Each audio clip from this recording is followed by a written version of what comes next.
You've joined the Dark Brotherhood, a guild of assassins that carry out kill contracts across the province of Cyrodiil. Acting in the shadows, you fulfill contracts and praise the Night Mother and hail Sithis. You swiftly rise through the ranks, allowing you to get more intricate and difficult contracts. One such contract comes about a halfway point in the guild storyline, and it involves us being put in our own Knives Out type of situation, only there is no Benoit Blanc coming to investigate or save the day. A dinner party. Every guest is locked in the house, desperately searching for a sum of gold, and only once they find it will they be allowed to leave. Only there is no gold, and that door will not open until every guest is dead, and we are the mysterious killer. Behold one of my favorite quests in Oblivion. Whodunit. We done it. Have you heard, my friend? One of our fellow guests has been murdered. 3 hours later. Yes, we must kill that foul Nord before he slits our throats. Aye! Oh.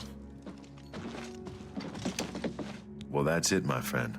We're the last. For the sake of the video, I'll summarize the quest events and characters. Ochiva gives you your latest contract, which involves you going to a dinner party. Or I guess it's more of like just a random party. There's not really food being served per se, but whatever, you're going to a party. The guests are meant to be locked in the manor until they find a mystery sum of gold. Little do they know that there is no gold, and that the host of the party had invited all the guests there to be killed. Each of the guests have wronged the owner of this contract at some point or another. You go to Summit Mist Manor in Skingrad. You talk to Fafnir outside, who lets you in and will lock the door behind you until all the other guests are dead. From there, it's up to you on how to go about it. There are 5 other guests, and they all need to die. I'll get into this in a bit, but you can chat them all up and exploit that if you choose, sneak around and kill them quickly, or if you don't care about the bonus, go crazy and just...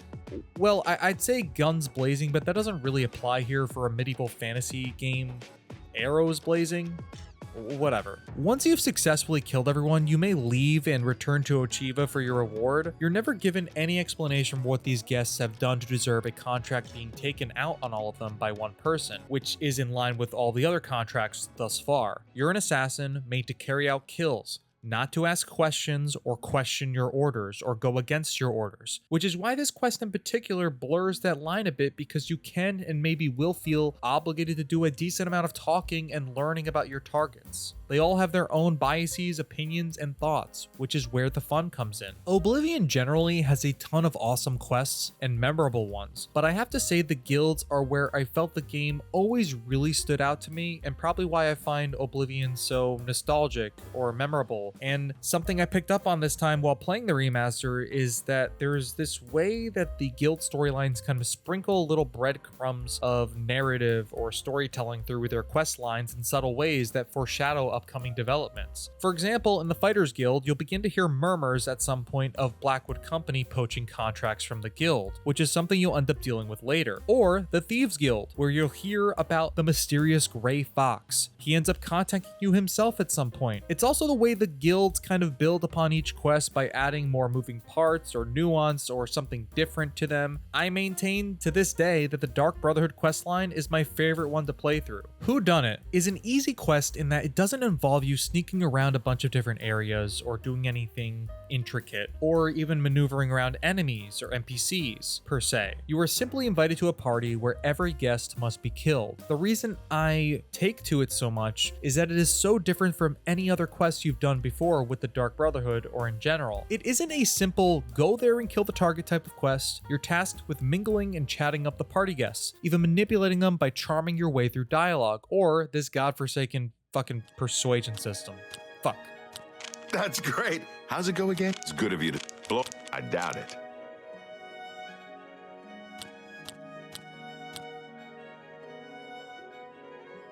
It's good of you to say so.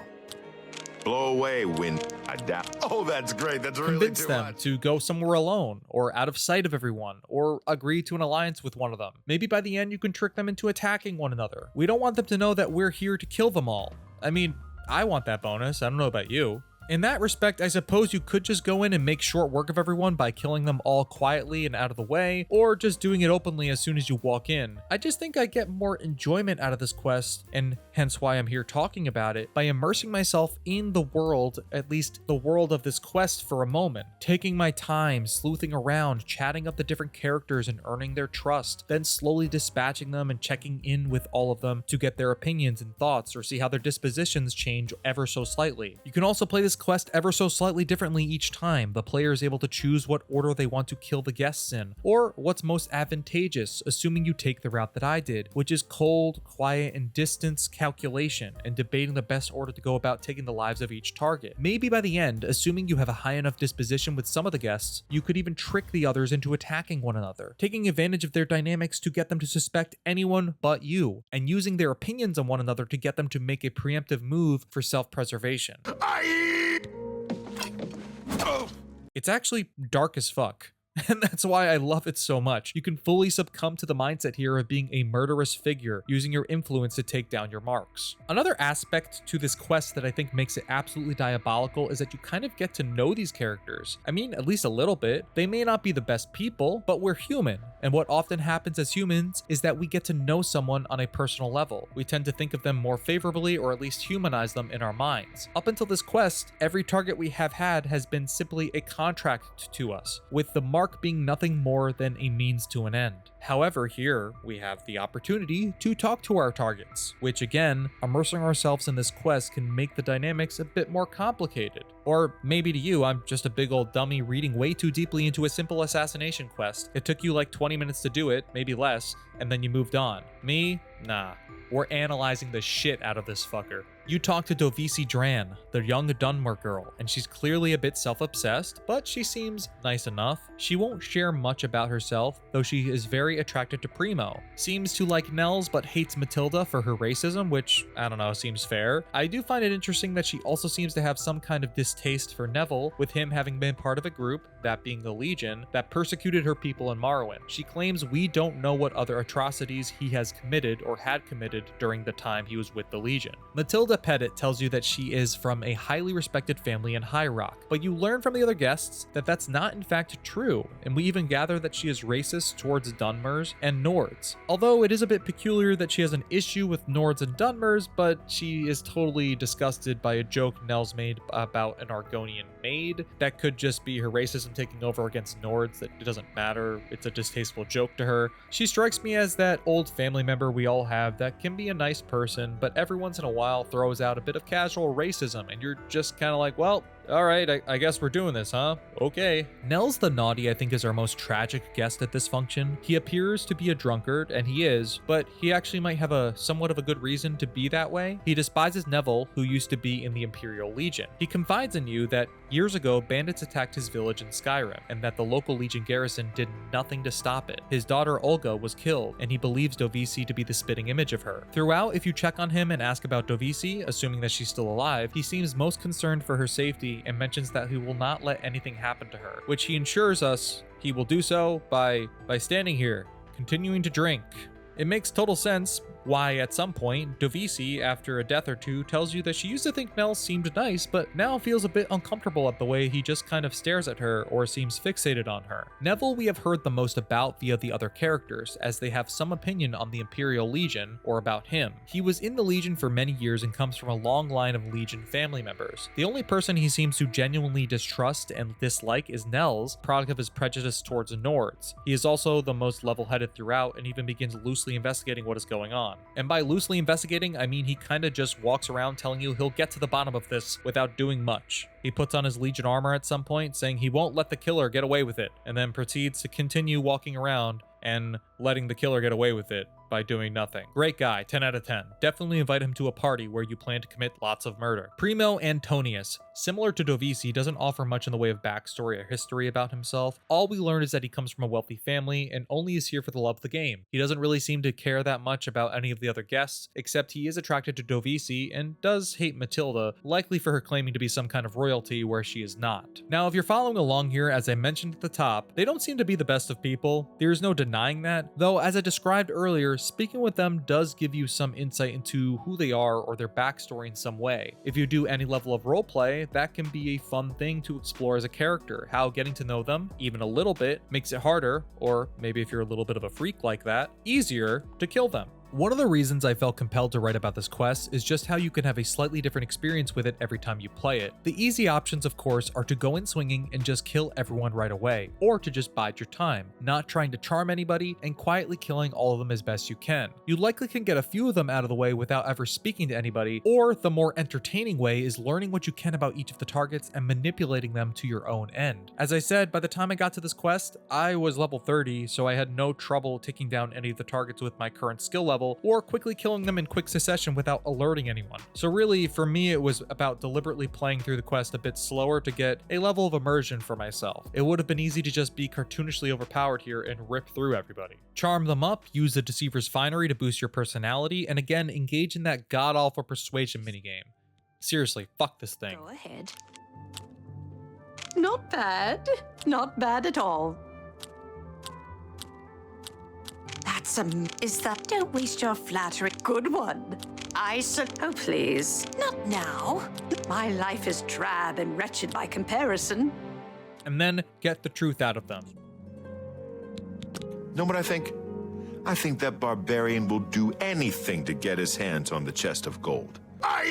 For my main run through it, not following a guide to help me through, just listening to the characters and chatting with them, I took it in this order, where I first got everyone's dispositions up to max or close to max. I summarized that Matilda seemed to be the least liked amongst the group, so I decided it would be easiest to kill her without arousing suspicion. I was able to convince Matilda to go down into the basement by herself and look for the gold. That's when I went in and dispatched her. Small little detail too is in between kills, I would switch to my shrouded armor and my dagger, and then back to the party clothes when I was amongst everybody, just kind of adding a little bit more roleplay to it for myself. Everyone is rightfully shocked by the first murder, though I don't know how anyone would know about it when it was in the basement where nobody ever goes during the course of the quest besides Matilda, really, but whatever, the game came out in 2006, who cares? I talked with everyone. Dovisi is shaken up and you can convince her to lie down and rest. Primo is uncomfortable and urges you to stay with the rest of the group, thinking Matilda found the gold and was killed to get her out of the way so they could keep it for themselves.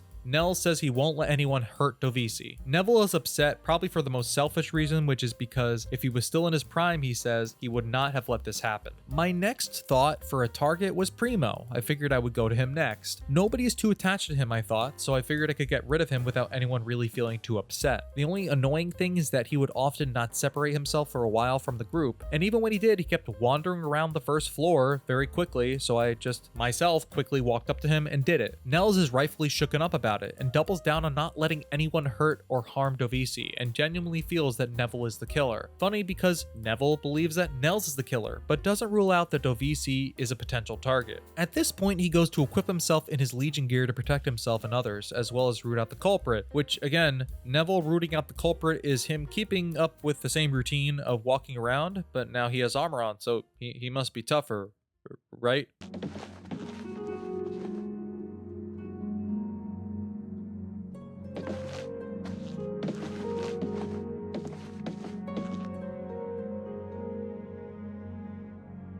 It's not safe to be alone. I certainly... Don't worry, don't go far. Don't worry, my friend. Don't go far. It's too dangerous to go wandering around this house. Well met. Stay safe, if that's even possible.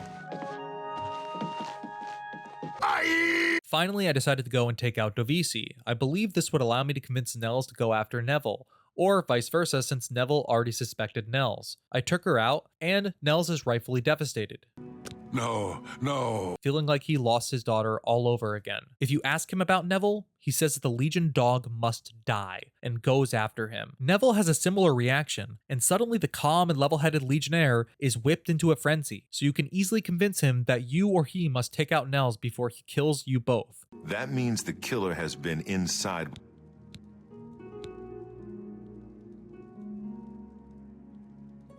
Yes, we must kill that foul Nord before he slits our throats. He kills Nels, and oddly enough, he reacts as if there is still an assassin in the house, but doesn't seem as alert as before. Not believing in the slightest that it could be you, assuming you have high enough disposition with him, he resolves to grab an axe and chop down the door. With Neville laughably trying to chop the door down, I sneak up behind him and take him down. Every target has now been eliminated, and I am able to exit the manor. It's just really cool to think about the different methods or ways you can manipulate events here. Maybe instead of having everyone charmed, you do the opposite and lower your disposition with some of the characters and get them to aggro you, in which case the other guests may come to your defense. Usually you can convince the second to last guest with high enough disposition to kill the other one. Does it change anything drastically? No, save for some different characters in the end being alive, but this is where a bit of roleplay comes in. I can reasonably understand why any of the characters would turn on the other by the end, but something tells me it makes more sense if the last two are, say, Dovisi and Matilda, as for why they would think it's more urgent to kill the other. Whereas Dovisi killing Primo or Primo killing Dovisi doesn't feel as narratively fulfilling to me, since they fancy each other. Nels killing Neville or Neville killing Nels makes sense because they despise each other. Adding in the death of Dovisi, you can see why Nels would be caught in the heat of the moment and quickly take action. Interestingly, Nels will never suspect Dovisi as the killer, and if your disposition is high, he will assume the killer is coming in through a secret entrance and will suggest that you both need to find it before you are next and get out. Dovisi has no issues killing Nels though. The result is, if the character that's left likes you enough, they'll assume all is well, but will still want to get out of the manor because, well, why would they want to remain locked in there? If you are in good standing, they'll never suspect you, but if you are not, they'll realize that they have been conned. I also like the idea of just casting a frenzy spell and causing everyone to aggro, having them fight each other or you. I also mentioned earlier, but if you have some high level skills at the point you do this quest, it means you can quickly sneak around within moments of arriving and kill everyone before anyone has time to even react. Seriously, I can kill a character and immediately open a door to another room where there's another character or someone in my line of sight, but because they didn't literally see it happen, they won't suspect me. Lacking a bit of object permanence, you see. You can also use poison apples you can purchase from the Dark Brotherhood Sanctuary and get the other characters to eat them by placing it on their person. That method seems to be the most indirect, but nonetheless it works and can make your tasks to remain undetected criminally easy. Actually, I was following along with the unofficial Elder Scrolls wiki for Oblivion just so I could keep myself organized as I was writing this, and I see there's a variant where if you happen to have the Grey Cowl of Nocturnal or the Grey Fox mask and have low personality or fame, the guests may just straight attack you immediately, and in a way, since you're cosplaying as a Grey Fox with the mask on, it means you can kill everyone and maintain your bonus. I tried to do this myself and it didn't work out without me losing the bonus, but you know, it's interesting either way to imagine the Grey Fox, master thief of the Thieves Guild, turning to murder for some reason. Fafnir also has seemingly no opinion on you being the Grey Fox when approaching, but that kind of reactivity is not something that Bethesda specializes in, so I didn't necessarily expect it, I just wanted to try it. Really, there's no wrong way to do this quest, it's just fun to try something different every time. Of course, they had to account for any combination of people being killed in whatever order, so you won't get an insane amount of reactivity if you do certain combos, but even so, why not make it more interesting? As I mentioned at the top, Whodunit is one of my favorite quests in Oblivion, and something in me felt compelled to write about it and share it with you. I genuinely look forward to this quest any of the times I have played through the Dark Brotherhood quest line in the game. It's always fun to sneak about, chat up the guests, and manipulate the events to perfection. Of course, you do have to do some headcanon because the game is from 2006. It's not going to have the characters finding the dead bodies and reacting accordingly, for example, but it's a joy to immerse yourself in the proceedings. Mingle, chat, manipulate, and kill. Just kill. Go in swinging. Poison everyone. Cast a spell. Whatever you want, really. Is this a long quest? No. Is it hard? No. But it serves as a good way of adding some variety to the Brotherhood questline by changing up the pacing a bit. I hope whatever form the Dark Brotherhood takes in the next Elder Scrolls game, it can recreate some version of this quest but utilize modern systems to make it even more dynamic and interesting. We'll see how that last sentence ages. Hello there.